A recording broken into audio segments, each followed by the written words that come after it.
నమస్తే, నేను సిరి. నాగ చైతన్య శోభిత పెళ్ళి డిసెంబర్ 4వ తేదీన జరగబోతుంది అని చెప్పేసి అందరూ అనుకుంటున్న టైంలో ఇప్పుడు ఒక బ్రేకింగ్ న్యూస్ వచ్చి పడినట్టయింది. నాగ చైతన్య శోభిత పెళ్ళి వాయిదా పడింది అని చెప్పేసి కొన్ని వార్తలు వస్తున్నాయి. దీనికి ఎవరు కారణం అంటే వేణుస్వామి గారు చెప్పిన జాతకమే దీనికి కారణం అన్నట్టు కూడా కొన్ని వార్తలు వస్తున్నాయి. సో ఇందులో ఎంతవరకు వాస్తవం ఉంది ఏందనే సంగతి మనకు వివరించడానికి మనతో పాటు ఉన్నారు ప్రముఖ సినీ క్రిటిక్, సీనియర్ జర్నలిస్ట్ జగదేవ్ గారు. నమస్కారం సార్. నమస్తే. సో ఇప్పుడు చూస్తుంటే అసలు దీన్ని ఎలా స్టార్ట్ చేయాలో అర్థం కావట్లేదు. మనము అంటే వేణుస్వామి ఫ్యానా? అలానేం కాదు, కానీ రాత ఎవరు ఏం చేయలేరు సార్. నేనైతే అది నమ్ముతా. జాతకాలు ఏమో తెలియదు కానీ రాతను మాత్రం అయితే ఎవరు తప్పించుకోరని నమ్ముతాను నేను. సో ఇక్కడ మనం చూసుకున్నట్టయితే నాగ చైతన్య శోభిత పెళ్ళి డిసెంబర్ 4వ తారీఖున జరగట్లేదు అని చెప్పేసి వార్తలు వస్తున్నాయి. అది కూడా ఏంటంటే జాతకం కుదరలేదు, వేణుస్వామి ఏదైతే చెప్పాడో దానికి సంబంధించి జరగట్లేదు అని కూడా మళ్ళీ వార్తలు వస్తున్నాయి. ఇందులో ఎంతవరకు వాస్తవం అంటారు? నేను అనుకోవడం అనుమానం పెనుభూతం అని అంటారు. ఇప్పుడు వాళ్ళు ఏదో సవ్యంగా చేసుకుంటారు అనుకున్నది ఆగస్టులో ఎప్పుడో కుటుంబ సభ్యుల సమక్షంలో సింపుల్గా చేసేశారు. డిసెంబర్ 4న పెళ్ళి అని అన్నపూర్ణ స్టూడియోస్లో సెట్ 7 acres 22 acres సెట్ భారీగా, ఎందుకంటే పార్కింగ్కే ఒక 4-5 ఎకరాలు పోతుంది, అంతమంది వస్తారు కాబట్టి. సో ఇట్లాంటిది వాళ్ళు కూడా పెద్ద ఫ్యామిలీ, వీళ్ళు పెద్ద ఫ్యామిలీ, అంతా అనుకున్నారు పెళ్ళి వైభవంగా చేస్తారనుకున్నారు. వేణుస్వామి గారు చెప్పారనే కాదు కానీ ఏవో చిన్న చిన్న కుటుంబ సమస్యలు అయితే తలెత్తున్నాయి. అది బయటికి రావట్లేదు ఇన్ఫర్మేషన్. మరొకటి ఏంటంటే ఈయన చెప్పడం వల్ల అలా జరుగుతుందా లేదా నిజంగా సమస్యలు ఉన్నాయా అనేది తెలియదు మనకి. తర్వాత ఈ చైతు ఇది ఇష్యూ అయిన తర్వాతనే కొండా సురేఖ గారు నాగార్జున గారిని డైరెక్ట్గా చైతు గారిని కొన్ని రకాల కామెంట్స్ చేయడం సమంత గారి విషయంలో. అంటే సమంత గారికి ఇబ్బంది కలగలేదు కానీ అది నాగార్జున గారికి మాత్రం వ్యక్తిత్వ హననం చేసేలాగే ఉన్నాయి వ్యాఖ్యలు. సో ఇది అయిన తర్వాత ఆ వేణుస్వామి గారు లాంటి వాళ్ళు ఇలా చెప్పడం, ఎక్కడ సురేఖ గారు లాంటి వ్యాఖ్యలు చేయడం, ఒక విధంగా పరువు పోయినట్టు అయింది కదమ్మా. అంత దారుణంగా వ్యాఖ్యలు చేయడం అనేది ఎవరు హర్షించదగ్గది కాదు, ఎవరు యాక్సెప్ట్ చేయరు అటువంటి వ్యాఖ్యలు. అసలు టాలీవుడ్ మొత్తం కూడా ఒకటయింది. ప్రముఖ హీరోలు కూడా, చాలామంది హీరోలు, ఇప్పుడు స్పందించిన హీరోలు కూడా ట్వీట్లు పెట్టారు. సో ఇప్పుడు మేబీ ఇప్పుడు ఏంటి ఇలా డిస్టర్బెన్స్ వస్తుంది, మానసిక అశాంతి కదా అంతా. మేబీ ఎవరినో అప్రోచ్ అయ్యే ఉండుంటారు, ఇట్లా ఒక మహానుభావుడు ఇద్దరు విడిపోతారని చెప్తున్నాడు, ఇంకో మీరు పెట్టింది చూస్తే బ్రహ్మాండంగా ఉంది, తిరుగులేదని అంటున్నారు. ఏది కరెక్ట్, ఏది రాంగ్ అంటే జనరల్గా ముహూర్త బలం అనేది ఉంటుంది, చాలా పవర్ ఉంటుంది దానికి. ఎందుకు పవర్ ఉంటుంది అని అంటానంటే ఆ ముహూర్త బలం కానీ తేడా కొడితే అసలు పెళ్ళే అవ్వదంట. ఒకవేళ అయినా మేబీ రకరకాలుగా జరగచ్చంట అని చాలామంది పెద్దలు చెప్తుంటే నేను విన్నాను. అంటే నా మిత్రుడు కూడా ఒకడు ఉన్నాడు, ఆయన కూడా అంటాడు. ముహూర్త బలము ఇవన్నీ విషయం పక్కన పెడితే ఇంతకుముందు ఒక మాట అన్నారు, రాత అని.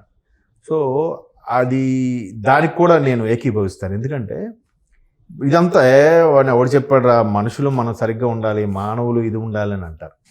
సో కొంచెం ట్రై చేస్తే అదృష్టం, ఇంకొంచెం ముందుకెళ్తే రాత, మీరు అన్నట్టు ఇంకా డెప్త్కి వెళ్తే కర్మ ఫలితమేమో నేను అనుకుంటాను.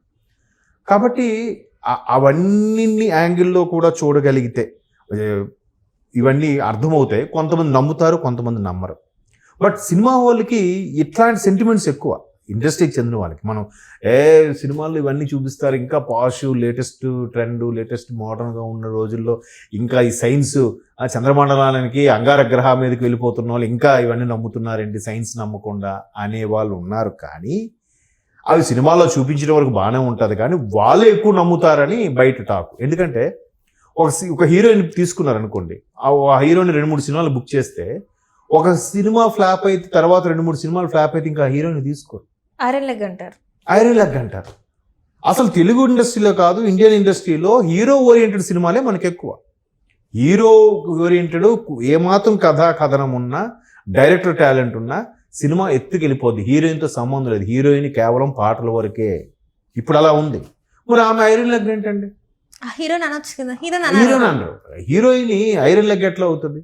ఆమె స్టోరీ రాసిందా, లేదా ఆమె సినిమా చూడదని చెప్పిందా, లేదంటే ఆమె బేస్ చేసే ప్రొడ్యూసర్లు ముందుకు వచ్చి సినిమా తీస్తున్నారా? కాదు కదా. సో ఈ సెంటిమెంట్స్ ఎక్కువ. ముహూర్తపు షాట్ కరెక్ట్గా తీస్తున్నామా లేదా, కరెక్ట్గా కొడుతున్నామా లేదా, ఇట్లాంటివి చాలా ఉన్నాయి వాళ్ళకి. ఇంట్రెస్ట్ వాళ్ళకి ప్రతిదీ చూస్తారు వాళ్ళు. ఇవి కొబ్బరికాయ కొట్టి స్టార్ట్ చేసిన వీళ్ళు గుమ్మడికాయతో మళ్ళీ క్లోజ్ చేస్తున్నారు. చూడండి మళ్ళీ అక్కడ సెంటిమెంట్, గుమ్మడికాయతో దిష్టి తీసి కొడతారు. మరి ఇట్లా ఇంత సెంటిమెంట్గా ఫాలో అయినప్పుడు ఎవరైనా ఏదైనా చెప్పినప్పుడు ఆ చిన్న డౌట్ ఉండిపోతుంది కదా, చిన్న శంక ఉండిపోతుంది. అని చెప్పాడు కదా, తర్వాత మొన్న ఈవిడ సురేఖ గారు ఇలా అన్నారు, తర్వాత ఫ్యామిలీ కూడా డిస్టర్బెన్స్ ఉన్నాయి, పెళ్ళి ఇప్పుడప్పుడు అయ్యేలా లేదు, కొద్ది రోజులు వెయిట్ చేద్దామా, డ్రాగ్ చేద్దామా అనే ఆలోచనలోకి వెళ్తే మేబీ అనుమానం పెనిపోతుంది, ఇందాక చెప్పాను కదా. సో అట్లాంటి డౌట్స్ వచ్చినప్పుడు December 4 అనుకున్నది పోస్ట్ పోన్ అయ్యే అవకాశం ఉంది. బట్ December 10 వరకు 11 వరకు ముహూర్తాలు ఉన్నాయి. తర్వాత నెల పొడుపు ఏదో అంటారు సంక్రాంతికి ముందు, అది చేయడానికి లేదు. మళ్ళీ పుష్యమాసం అంటారు దాన్ని, తర్వాత మాఘమాసం వచ్చాకే మళ్ళీ ముహూర్తాలు ఫిబ్రవరిలో ఎప్పుడో ఉంటాయి. మేబీ ఒక 1 month 2 months గ్యాప్ తీసుకున్నాం అనుకోండి, ఇంకా ఏమైనా ఇబ్బందులు ఉన్నా సరి చేసుకోవచ్చు, అండర్స్టాండింగ్స్లో ఇది ఉంటుంది.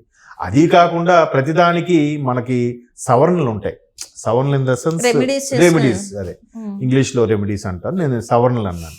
సో ఆ సవరణలు ఏంటంటే హోమం చేయడము, లేదంటే ఇద్దరు కలిసి పూజ చేయించండి, లేదంటే పలానా టెంపుల్ దగ్గరికి వెళ్ళి దర్శించుకోమని చెప్పండి, లేదంటే పలానా వస్తువులు దానం ఇవ్వండి, మనకి ఏది గుర్తొచ్చినా కూడా శ్రీకాళహస్తి పూజ చేయించండి, లేదంటే మీరు ఒకసారి ఇక్కడ దత్తపీఠం ఉంటుంది గానుగాపూర్లో, దత్తపీఠం వెళ్ళండి. ఇట్లాంటివి చాలా మంది సజెస్ట్ చేస్తుంటారు. అంటే ఆ పవిత్ర స్థలాలకి పవిత్ర క్షేత్రాలకి ఆ ప్రభావం ఉంటుంది, కాదనట్లేదు. అండ్ నమ్మకంతో కూడినది ఉంటుంది. దానికి కూడా మళ్ళీ ఎట్లా లింక్ పెడతారంటే ఆ నక్షత్ర బలం కూడా చూస్తారు. ఇప్పుడు ఇద్దరు నక్షత్ర బలము, ఆ అమ్మాయి నక్షత్రం ఏంటి, ఈ నక్షత్రం ఏంటి, ఇద్దరు నక్షత్రాలకి ఆ రోజు ఏ లగ్నం పడుతుంది, మేషరాశి లగ్నమా, కర్కాటక రాశి లగ్నమా, లగ్నము ఉంటుంది కదా, లగ్నపత్రిక అంటారు. అందుకే ఆ లగ్నము ఆ ఘడియలు బట్టి అయిన దానికి కూడా కొంత బలం చేకూరుతుందని జ్యోతిష్ శాస్త్రంలో ఉంది. బట్ ఎప్పుడైతే ఇటువంటి వాళ్ళు కొన్ని సందేహాలు వెల్లిబుచ్చారో, ఆయన ఖరాఖండిగా ఎన్ని విమర్శలు ఎదుర్కొన్నా ఓపెన్గా చేసి చెప్పాడో, ఎక్కడి నుంచి చిన్న అనుమానం ఉంటుంది కదా, ఎందుకులే ఇప్పుడు వీడు ఉన్నాడు రా, వీడి బాడీలో ఏదో డిఫెక్ట్ ఉందిరా అని అంటే, నాకేం కాదు బాగానే ఉన్నాడు అని అంటాడు. కొంత దూరం వెళ్ళాక అదే అన్నాడు కదా, నిజమే ఆడు అన్నట్టు ఏదో అనిపిస్తుంది, ఒకసారి చెక్ చేయించుకుంటే పోలే అని డాక్టర్ దగ్గరికి వెళ్తాం.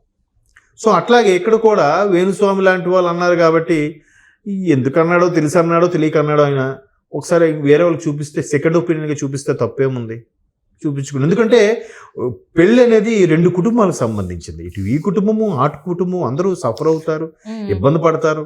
తర్వాత ఇవన్నీ అందులో సోషల్ మీడియాలో వచ్చిన తర్వాత సెలబ్రిటీలకి పర్సనల్ లైఫ్ లేకుండా పోయింది ఒక విధంగా. అంటే ఇప్పుడు చూస్తున్నట్టయితే నాగ చైతన్య గారి విషయంలో ఇది సెకండ్ మ్యారేజ్. Yes exactly. ఎందుకంటే ఫస్ట్ మ్యారేజ్ ఎంత ప్రేమించి పెళ్లి చేసుకున్నా కూడా, డెస్టినేషన్ వెడ్డింగ్ చేసుకున్నా కూడా ఇప్పటికి ఎందుకు విడిపోయారో తెలియని పరిస్థితి. మళ్ళీ ఇలాంటి సందర్భంలో ఈ పెళ్లి మళ్ళీ ఏమన్నా అయిద్దని ఒక చిన్న టెన్షన్ కూడా స్టార్ట్ అయిందేమో అని అనిపిస్తుంది. ఉంటది కదా. ఇప్పుడు ఈసారి ఆల్రెడీ ఒకటి పొరపాటు జరిగింది, తెలుసో తెలియకో జరిగింది. సో మళ్ళీ ఎందుకు ఆ డిస్టర్బెన్స్, లైఫ్లో హ్యాపీగా ఉండాలి, ఎందుకు ఇవన్నీ ఎందుకులే అనే ఒక కాన్సెప్ట్లో ఉంటారు. కాబట్టి ఏమంటే ఎవరు ఎంత స్థాయికి వెళ్ళినా ఎవరి పిల్లల దగ్గరికి వచ్చేసరికి వాళ్ళకి ఆ సీరియస్నెస్ వస్తుంది. సో చేతు పెద్ద అబ్బాయి కాబట్టి ఆయనకి కూడా ఆ టెన్షన్ ఉంటుంది కదా. ఫ్యామిలీ పిల్లలు అనేసరికి ఎంత కోటీశ్వరుడైనా, ఎంత బిజినెస్ మ్యాన్ అయినా, ఎంత సామాన్యుడైనా, రిక్షావాడైనా ఒకేలాగా ఆలోచిస్తాడు. అయ్యో నా పిల్లల లైఫ్ డిస్టర్బ్ అవ్వకూడదు, హ్యాపీగా ఉండాలని కోరుకుంటారు. సో దానికి సెకండ్ ఒపీనియన్కి వెళ్ళి వేరే వాళ్ళని అడిగి హోమాలు అవి చేయించవచ్చు, దానికోసం కొంత టైం తీసుకోవచ్చు. లేదు ఒకేసారి 2-3 కూర్చోబెట్టి కరెక్ట్ ముహూర్తమా కాదా, లేదంటే ఎందుకు డిస్టర్బెన్స్ అవుతుంది, కాసేపు ఫ్రీ చేసుకుందాం, రకరకాల రీజన్స్ ఉంటాయని నా అభిప్రాయం.